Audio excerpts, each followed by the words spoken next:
Et salut la compagnie, on se retrouve dans ce nouveau petit bivouac dans mon camp Bushcraft et je suis en compagnie d'Auden Outdoor. Salut à tous, ravi d'être avec toi Alexis pour ce bivouac aujourd'hui. Voilà, donc en tout cas restez avec nous et vous allez comprendre comment on en est arrivé là avec ce magnifique feu. Et là on vient de se remplir le bide, donc on va passer une bonne petite soirée.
Donc là on est en train de couper à la hache cette grosse section et en fait je suis en train d'agrandir l'encoche.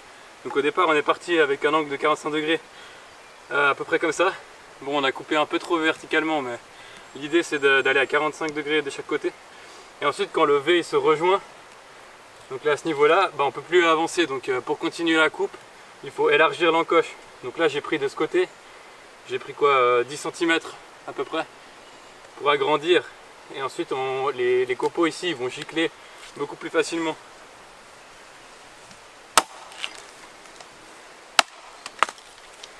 L'idéal ça serait de pouvoir le tourner pour pouvoir faire une encoche de chaque côté. Donc ça nous permettrait de faire des encoches plus petites, du coup on gaspille moins de bois. Mais là on est dans la situation où on n'arrive pas à le tourner parce qu'on n'a pas les outils nécessaires. Donc il faut qu'on fasse une grande encoche qui sera à peu près de 2 fois le diamètre du tronc, donc ça nous fait vraiment une immense encoche, mais on n'a pas trop le choix là. Alors là j'utilise ma préférée, c'est une de Ultra Force avec une tête de 1,2 kg ou 1,3 kg, je ne me souviens plus, et un manche de 70 cm.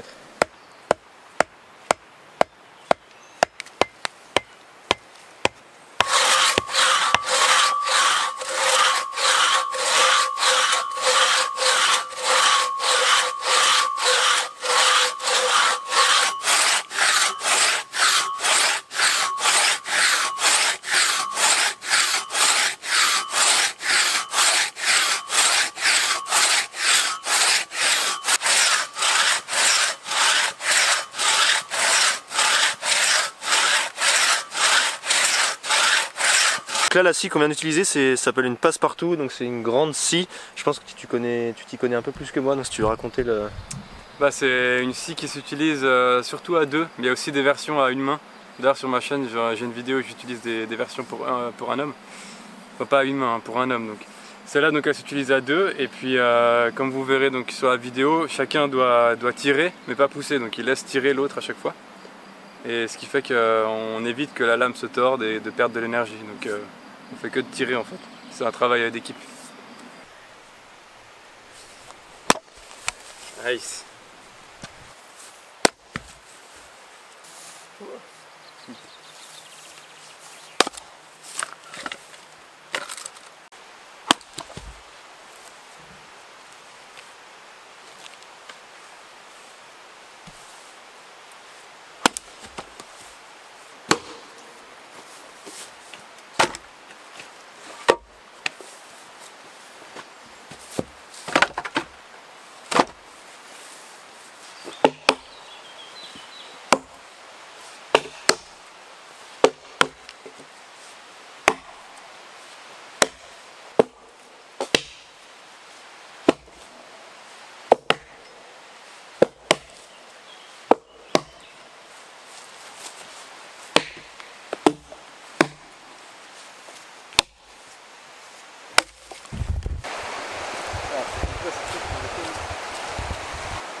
Ah bah je peux vous dire qu'elle est fraîche en tout cas.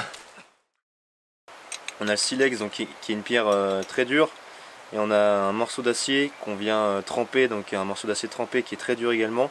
Sauf que c'est un morceau qui est carboné, donc c'est-à-dire qu'il y a beaucoup de carbone. Et c'est ça qui va créer l'étincelle. Et en fait, pour réussir à faire des belles étincelles, le but ça va être de donner un coup. Pas un coup forcément fort, le but ça va être de donner un bon coup avec son poignet. Et c'est ça qui va nous permettre de faire les étincelles.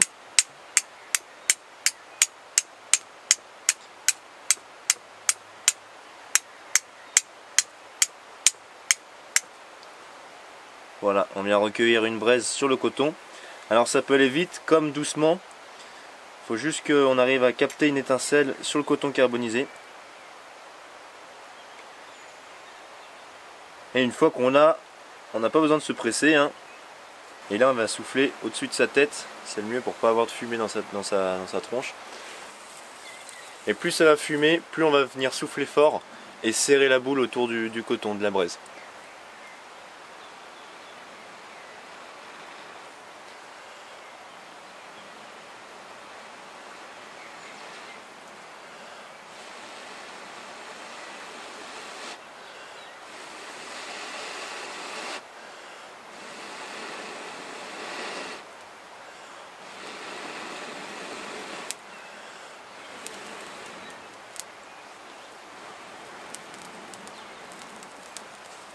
Et voilà.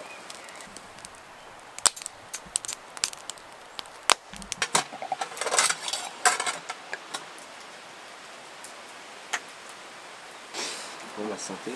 Santé. Skål. Skål.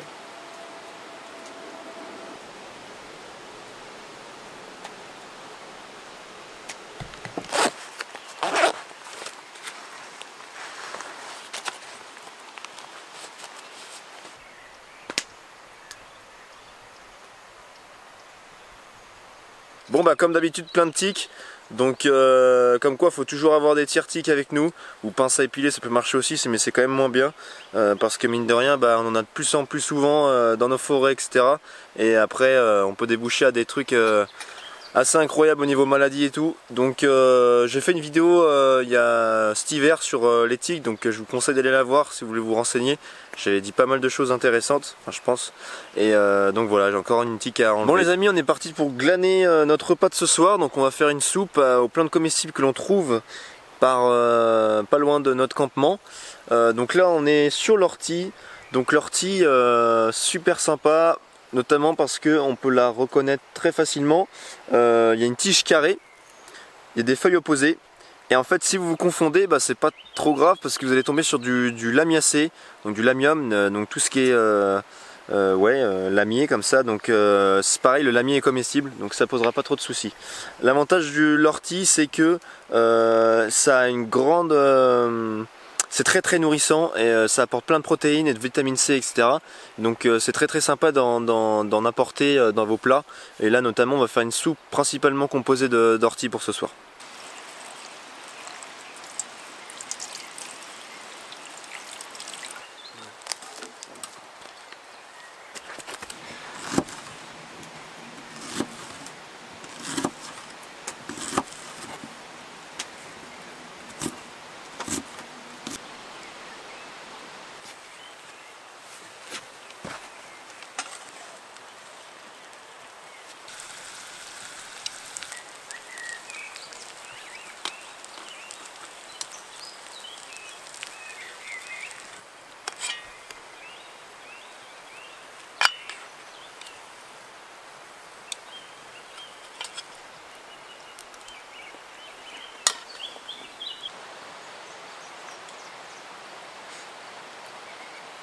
Bonne, hein. Ouais, franchement c'est top.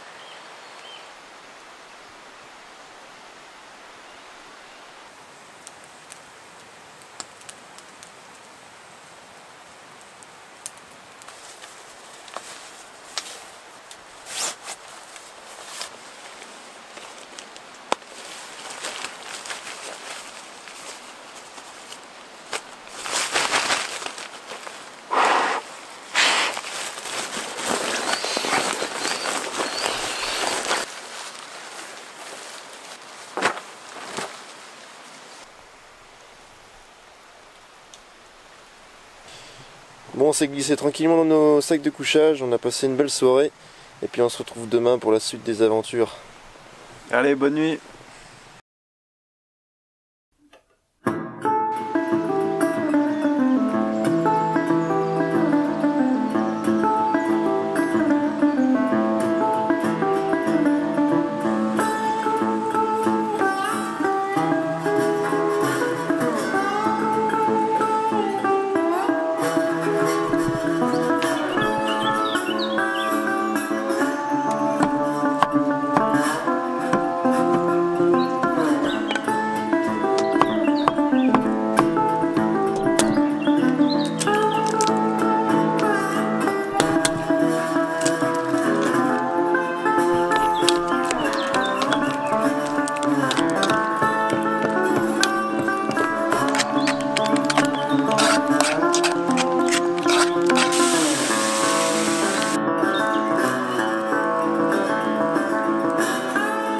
On essaie de faire une pancake avec seulement des œufs et une banane. Donc en fait, en gros, vous mettez un œuf pour une banane. Et donc là, comme on est 2 personnes, j'ai mis 2 bananes et 2 œufs. Donc on va voir ce que ça donne. Normalement, ça fait une sorte de petite pancake entre l'omelette, la pancake et aux bananes. Donc on va tester ça, mais je pense que ça a l'air d'être appétissant. Eh bien les amis, je peux vous dire que c'est bon, ça paraît pas. Mais avec un petit brin de miel ajouté par-dessus, franchement ça nous fait une petite galette délicieuse entre l'omelette, les pancakes. Et je vous conseille vraiment d'y faire. Alors pour mon système de couchage, donc j'ai un matelas gonflable, c'est le C2 Summit Ultralight Insulated. Et celui-là c'est un matelas 3 saisons, donc il a une air value de 3.3 il me semble.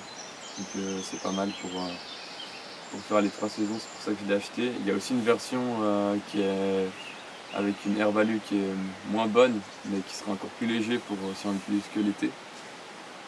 Le sac de couchage, c'est le Summerlight de la marque Western Mountaineering, qui est une marque américaine qui fait du matos qui est assez bien réputé dans le milieu de l'alpinisme. Donc c'est un vrai duvet, donc il faudra faire gaffe de ne pas le mouiller, donc je le garde toujours dans un sac étanche. Et après j'ai un petit coussin gonflable, ça c'est pour le confort, pour passer une bonne nuit où qu'on soit. Et après, si nécessaire, j'ai aussi un sursac.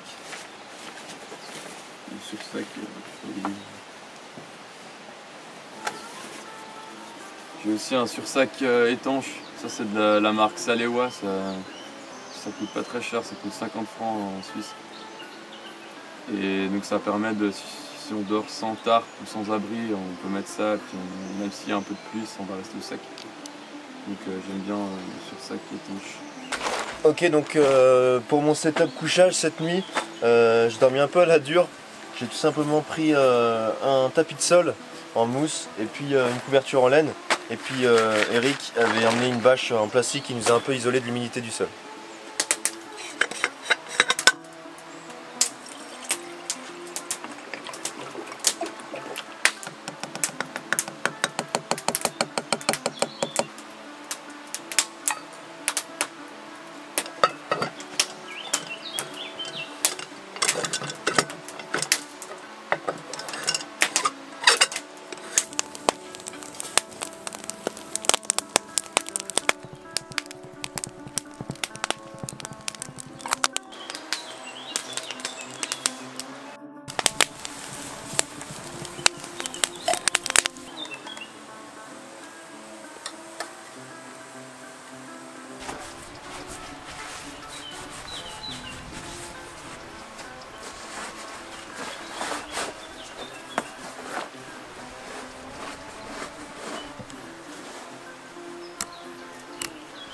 Bon, c'est l'heure du rangement. On s'apprête à décamper. Donc on replie nos pactages.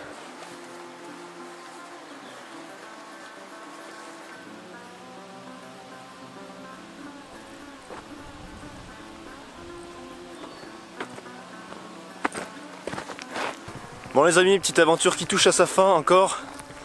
C'était réellement sympathique, on en a bien profité. On a pu bien tester les haches, etc. On a bien bouffé. Bon, en tout cas, ça a été un réel plaisir pour moi de rencontrer Outdone Outdoors, Eric. Donc n'hésitez pas surtout à aller checker sa chaîne et à vous abonner parce qu'il fait du bon contenu, il débute. Mais je trouve que c'est vraiment sympa déjà ce qu'il fait.